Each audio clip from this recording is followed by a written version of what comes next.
कांग्रेस का जिस प्रकार का कल्चर है, जिस प्रकार की उनकी सोच है, हर चीज में आपको देखने को मिलेगी। कांग्रेस पार्टी ने हमेशा से देश को तोड़ने की बात की है। जब भी कोई अच्छी भी बात कोई देश में होती है तब भी उसमें कोई बुराई ढूंढने का काम करते हैं, और जब वो कोई भी काम खुद से करते हैं तो उसमें बहुत सारी बुराइयां होती है। वो जो आपने चर्चा की है वो सारी बुराई कांग्रेस के नेताओं से पूछ ली। हरियाणा में भारतीय जनता पार्टी के लाखों कार्यकर्ता जो राष्ट्र के लिए काम करते हैं, देश के लिए काम करते हैं, एक अच्छी सरकार बनाने के लिए भारतीय जनता पार्टी का कार्यकर्ता मजबूती के साथ जनता के बीच में रह के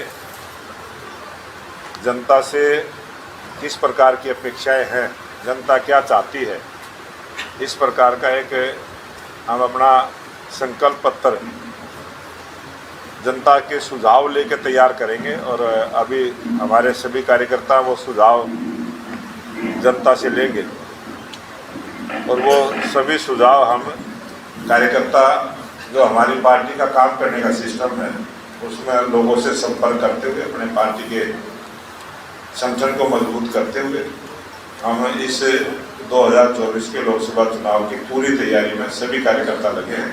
और हमारी बहुत सारी लगातार मीटिंगें चलती रहती हैं, संगठनात्मक मीटिंगें चलती रहती हैं। हमारे अभी 28, 29 और 30 3 दिन तक प्रत्येक बूथ की बैठकें चलेगी और हम बूथ के कार्यकर्ताओं से संपर्क करते हुए प्रत्येक बूथ का एक भारतीय जनता पार्टी के कार्यकर्ताओं के माध्यम से किस गांव में, आज हरियाणा प्रदेश में 19,812 बूथ हैं, अभी वोटर लिस्ट भी बढ़ेगी, कुछ बूथ भी बढ़ेंगे, और किस गांव में, किस वार्ड में किस प्रकार के काम जनता चाहती है उसी प्रकार के काम हमारी सरकार के द्वारा होंगे। इस प्रकार का अभियान हमने कांग्रेस की हमारी पार्टी के अंदर तो उनसे कई गुना ज़्यादा टिकट आती है। हमारे तो हर शक्ति केंद्र पर एक टिकट आती है।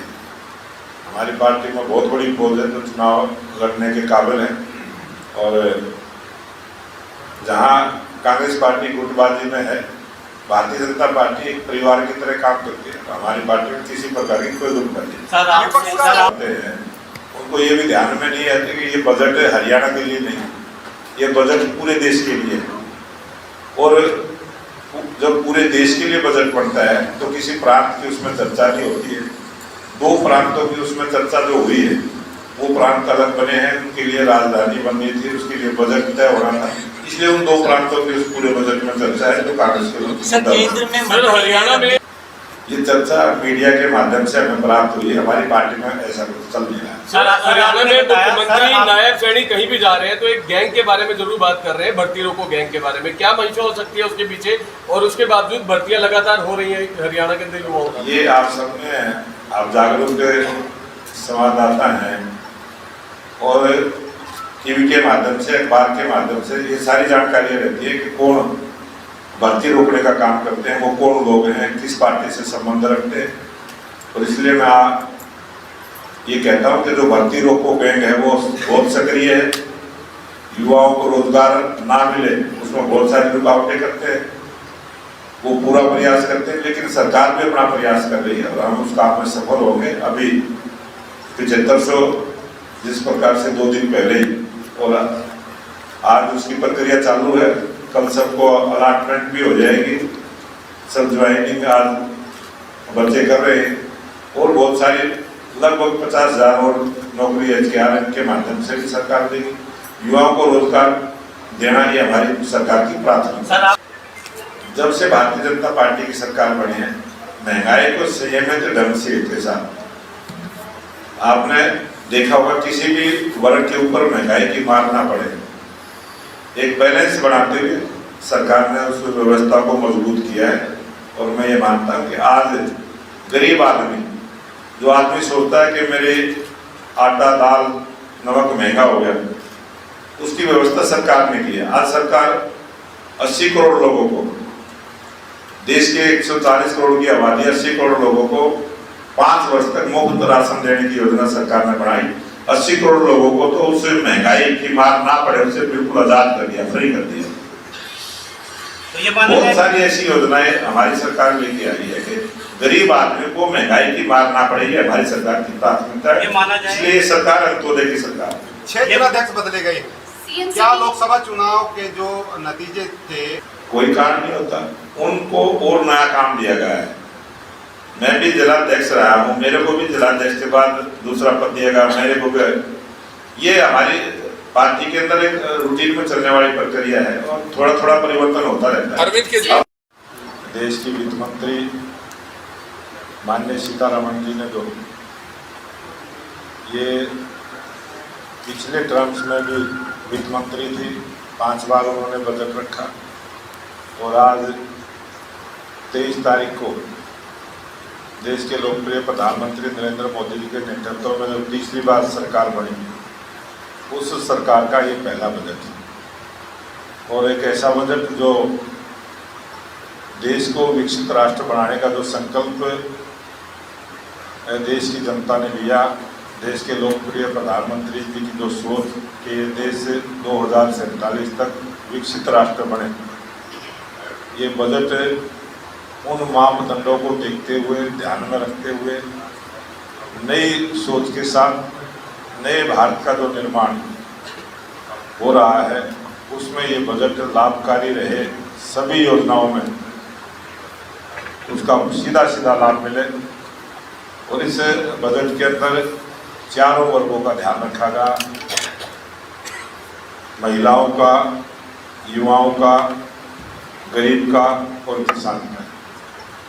इस देश का जो अन्नदाता किसान है, उसके बारे में बहुत सारी योजनाओं के साथ, चाहे फसल खरीद की बात हो, चाहे मंडियों के निर्माण की बात हो, चाहे बीज की व्यवस्था की बात हो, चाहे किसी भी प्रकार से जो अग्रेसिव किसान है उनके लिए भी बहुत सारी नई योजनाएं इस बजट के अंदर उनका प्रावधान किया गया है।